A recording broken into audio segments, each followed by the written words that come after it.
Hi, Carol Beringer here, and welcome to the Amazing Movement podcast. And the purpose of this podcast is to help you find as much joy and well-being in your life day in and day out.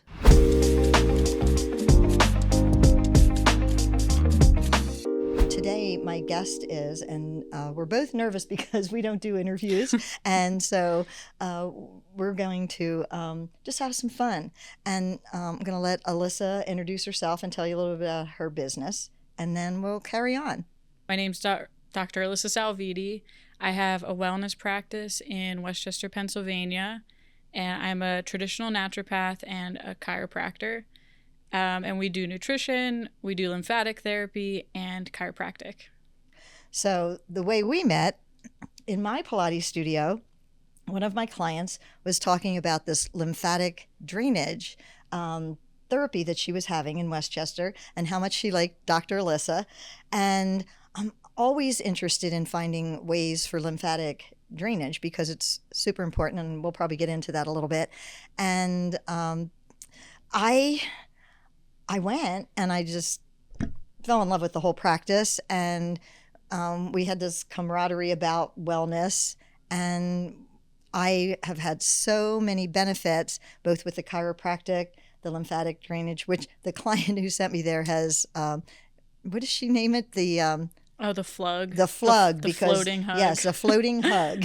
So it's a FLUG. And so I probably do that about once a month. Mm-hmm. And so I'll let Alissa get into that a little bit more. And so, yeah, do tell us about that, because one of the things I learned, I listened to a podcast that Alissa was on a couple of weeks ago with another health practitioner, and sleep was such an important part of lymphatic drainage that I didn't know. So, some of you may know what lymphatic drainage is, many of you may not, so take it. Yeah, so I'll start with what your lymphatic system is. And it's a whole network of organs, glands, and vessels that basically when you come in contact with too many toxins throughout each day, then your lymphatic system gets bombarded by these toxins and it stays stagnant. So you always want your lymphatic system to be moving, because it's basically, you can kind of think of it as your like sewage system in your body. You need to clear out those toxins all the time. And it also directly relates to your immune system. So that's where there's a lot of ways to clear your lymphatic system. What Carol's referring to that she did is a service that we have where basically you're laying down and there's a full body compression suit, and it has infrared heat. So it's going deep into your tissue, and then it like gently massages, because that's how you move your lymph, is on the surface level of your skin. So it gently massages and increases circulation. It helps you detox by moving that fluid out of your body. And basically, it puts you into it takes you out of fight or flight, which most people are in, and puts you into rest and digest, which is when we heal and we finally recover. So that's why it's called our mutual client refers to it as a FLUG, a floating hug, because you pretty much lay there and it just puts you on another planet. And you sleep and you wake up feeling refreshed, and not only detox all those, excess toxins in your body, but you just feel like you get like a second wind. Well, I know that in this other podcast that I listened to, and I learned so much from about lymphatic drainage, that sleep is so important, and many of us don't sleep well, or we don't sleep enough, and that I know when I go in there, I wake up and I don't even know where I am. And they have to wake me up to get out of the compression suit. And I do feel like I've had 5 hours of sleep. And that's what you said, that it's an equivalent of having 5 hours of good, solid sleep. Yeah, it's like a 45-minute session. Yes. But it's kind of like a cheat. Like if you're not getting enough rest or you're not recovering, I always tell people just come in and do this, because you'll catch up quicker and heal. Yeah. And also, I love this because amazing movement, moving your body, moving your lymph, moving your brain forward, not being stuck. I mean, that's a goal that I think all of us have. And that's what Resolving to be Resilient is all about, is that you can take whatever happens in your life and reconcile it or not even, but move forward from it. And so this resiliency goes on physically, mentally, emotionally, everything-y. So, Yeah, I think that's super important, because the reason to do like health practices, each week or daily is to improve your body's ability to respond to stress and become more resilient. yep. Because if you don't take care of yourself, how could you, continue to keep going and keep doing the things you want to do?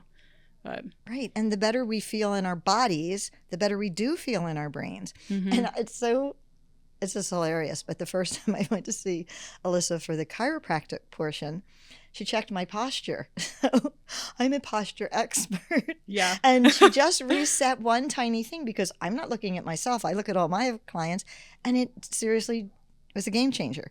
And you were already in good shape, but right, that's why I was like, oh, we're just going to do a few things. You look good otherwise. Right. But it was such a tiny shift that I had a little bit more balance forward in my foot than to my heel, which I wouldn't have recognized. And I just did that little shift. Yeah, bam. Makes a difference. Yeah. And I just find it refreshing that I check myself now a little bit on that. So we're going to get into some deep questions. And I have my little card game here.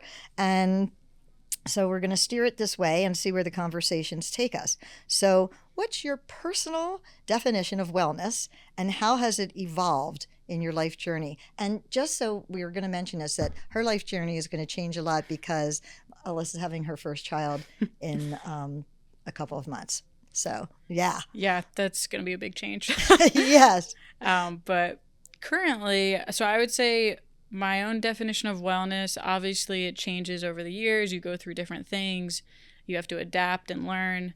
But I would say staying consistent with your own health, because it is important. Like you don't want to wait until you're ill or you have a problem or a physical injury.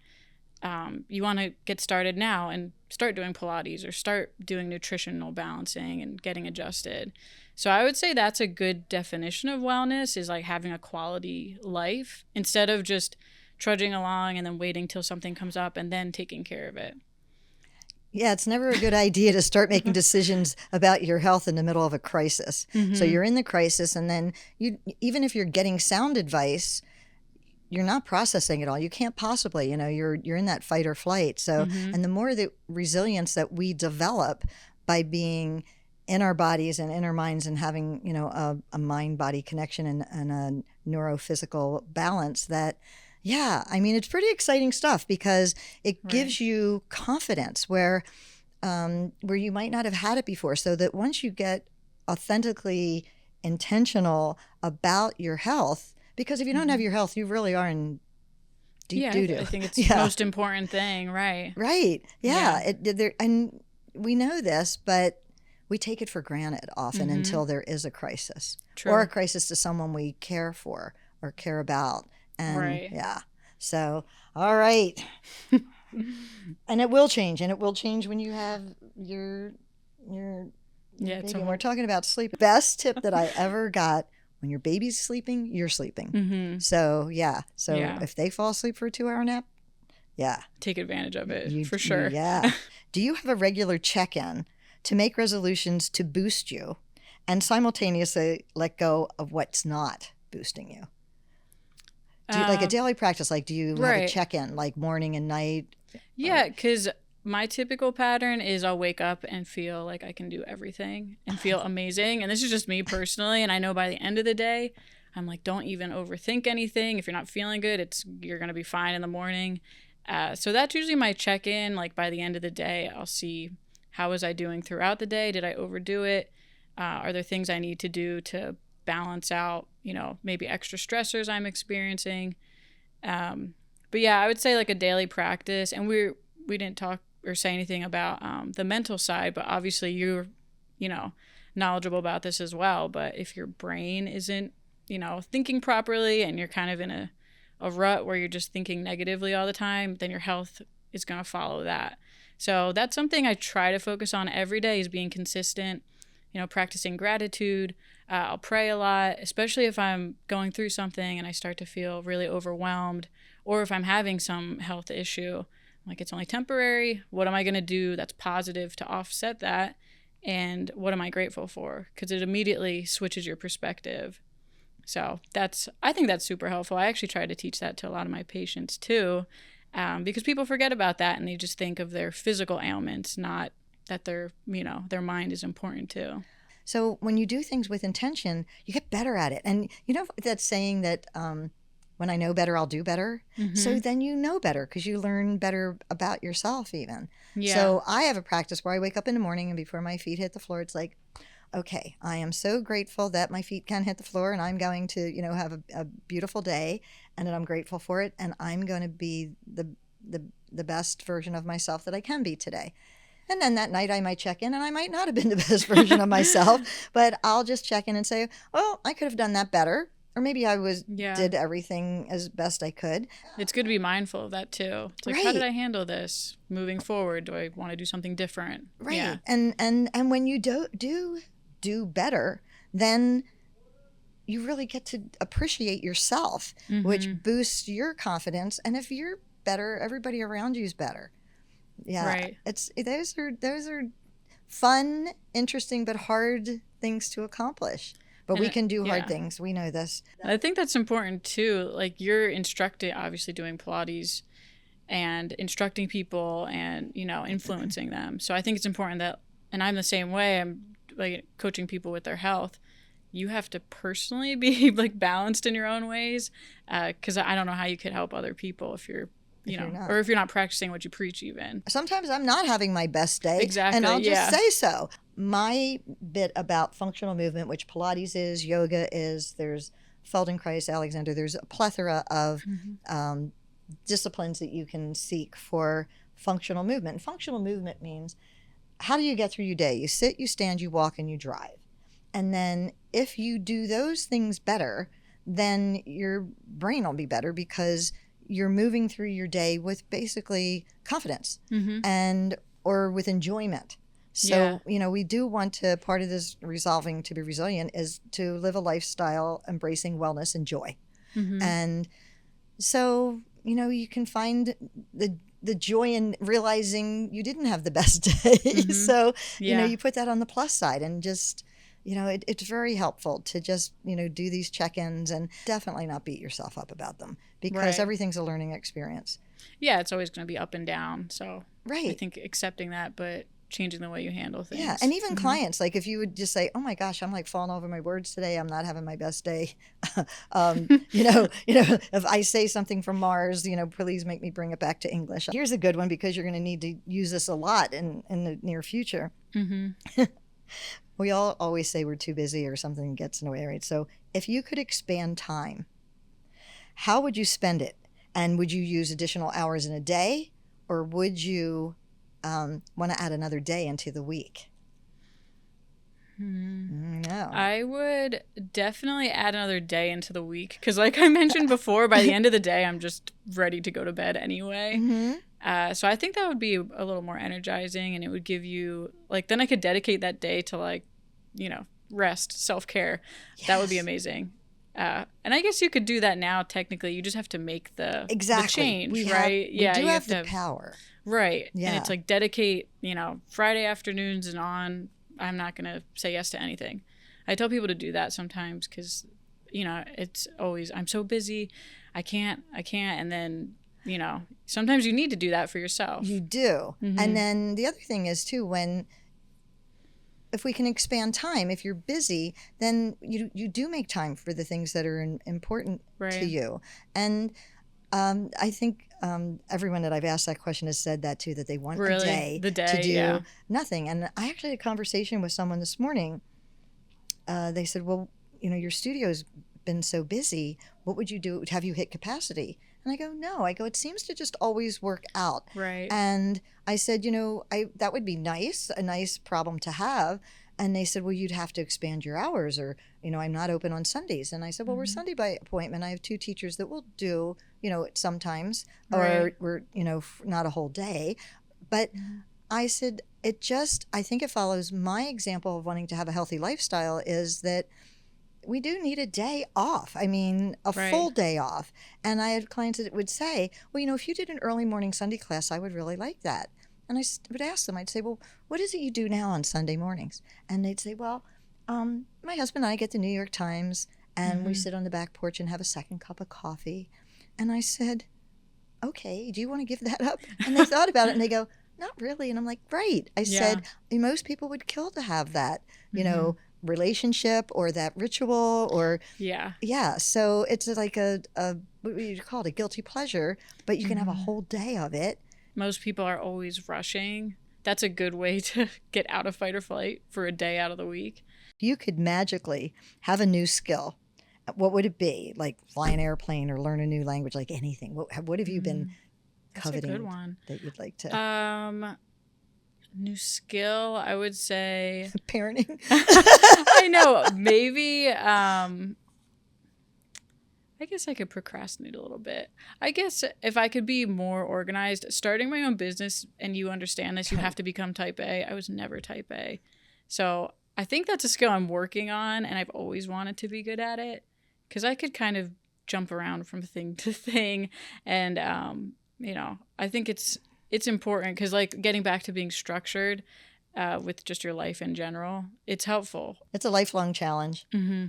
Oh, I did want to talk to you a little bit about your nutrition side of your business and the naturopath piece, because for me, and I plan to live to be 100, and I only have a couple decades left, but I'm going to approach it this way, that even when I was younger, I always knew I was going to live a long time. And I've always had a healthy approach to life since I was a teenager. With movement and eating, and you know, I've had my off years and been brutal on myself for it. But the thing is that when you're in it, it's almost like it's too hard to see it.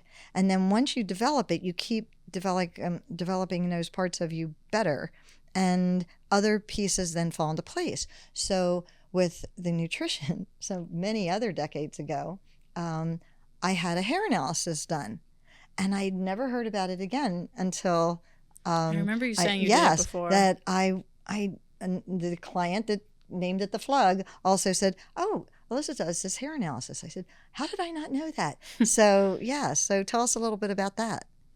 Yeah, so I use that as a whole comprehensive wellness tool. But what's the process of it? So the hair analysis is you take a little sample of your hair and you get enough to send to a lab, and then they measure the minerals that are in your body from that sample. And it's different from blood work because blood work is acute, meaning at the moment you get that blood taken, that's your levels.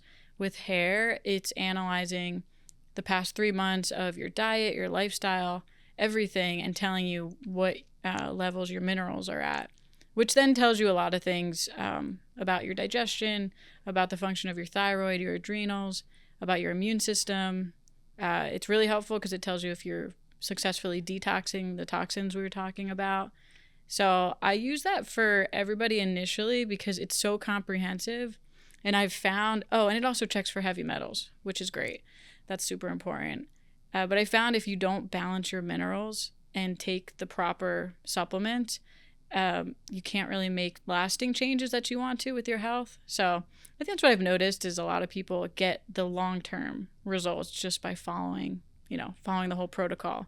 But it helps you figure out exactly what supplements to take so you're not... It's hard because there's so many supplements out there and everybody's like, should I take this? I have a whole drawer full. What should I be taking?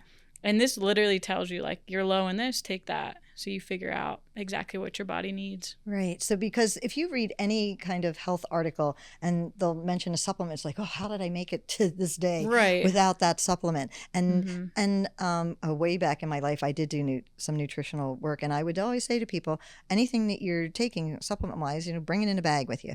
And I'd say, well, why are you taking that? Well, I've been taking it for 15 years. Well, maybe you did need it 15 years ago. That doesn't mean you need it today. And so your body changes. Right, your body changes, and you need to adapt with that. And if you are starting to live a healthier lifestyle, you probably need less. And so, and it's really fascinating. But I have a question that I've never known: how does one get at a toxic level with heavy metals? With heavy metals? Yeah. Well, unfortunately, everybody has heavy metals in their body. The reason most people don't know is because they get stored in your organs and your tissue. So most people have aluminum and mercury in their body, but what is different for each individual is how much, and are you properly detoxing it. But does it get into us by food or water or breathing the air or all of those things? All the above. Definitely water. That's always like the first thing I explain, to make sure your water's, properly filtered, or you have some system set up so it's not just tap water. Air, there's a lot of aluminum in the air. So a lot of it's unavoidable. It's like you're coming in contact every day with these heavy metals. That's why it's so important to stay ahead of it and continue to like improve your body's ability to detox. And the lymph compression suit really does move that on. That's why I have a lot of people do it, because it just gets right to it, to helping you detox instead of telling you to hydrate. And maybe sleep is important, but this just kind of gets you further along faster. Yeah. So that then you have But to you've do experienced less. both. Yeah. I know. All right. So last question is, if you could have dinner with one person, dead or alive, who would that be? Dead or alive? Yep.